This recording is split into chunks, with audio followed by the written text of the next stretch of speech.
রাষ্ট্রের একটা শত্রু থাকে, রাষ্ট্রের কোনো বন্ধু নেই। জুলাই অভ্যুত্থানের নেপথ্যের অন্যতম সমন্বয়ক ও বর্তমান তথ্য ও সম্প্রচার মন্ত্রণালয়ের উপদেষ্টা মাহফুজ আলম মনে করেন, শেখ হাসিনার পতনের জন্য গণ অভ্যুত্থান ছাড়া আর কোনো উপায় খোলা ছিল না।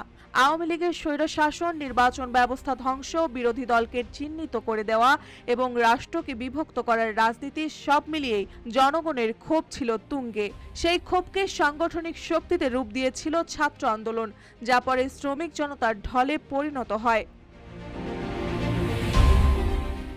জাতিসংঘ সাধারণ পরিষদে ৭৯তম অধিবেশনের ফাঁকে সাবেক মার্কিন প্রেসিডেন্ট বিল ক্লিনটনের অনুষ্ঠানে অধ্যাপক মোহাম্মদ ইউনুস তাকে অভ্যুত্থানের নেপথ্যের নায়ক বলে পরিচয় করান। সম্প্রতি বাসসকে দেওয়া এক সাক্ষাৎকারে মাহফুজ আলম খোলাখুলি কথা বলেছেন অভ্যুত্থানের প্রেক্ষাপট, বিচার প্রক্রিয়া ও অভ্যুত্থান পরবর্তী রাজনীতির দিক নিয়ে। RICL TMX, যুগের পর যুগ স্থাপনা থাকে মজবুত।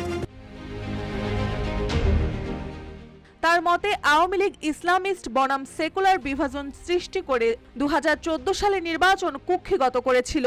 বিরোধী দলকে দমন করে রাজনৈতিক শূন্যতা তৈরি করা হয়। ভ্যাট আন্দোলন, নিরাপদ সড়ক আন্দোলন, ডাকসু নির্বাচন, সীমান্ত হত্যা বিরোধী আন্দোলন এবং আবরার ফাহাদের হত্যাকাণ্ড সব মিলে তরুণদের মধ্যে নতুন গণতান্ত্রিক চেতনা গড়ে ওঠে। সেনাবাহিনীর মনোবল ভেঙে দেওয়ার টেক ওভারের পথও বন্ধ হয়ে যায়। তাই নেতৃত্বে আসতে হয় ছাত্র জনতার মধ্য থেকে।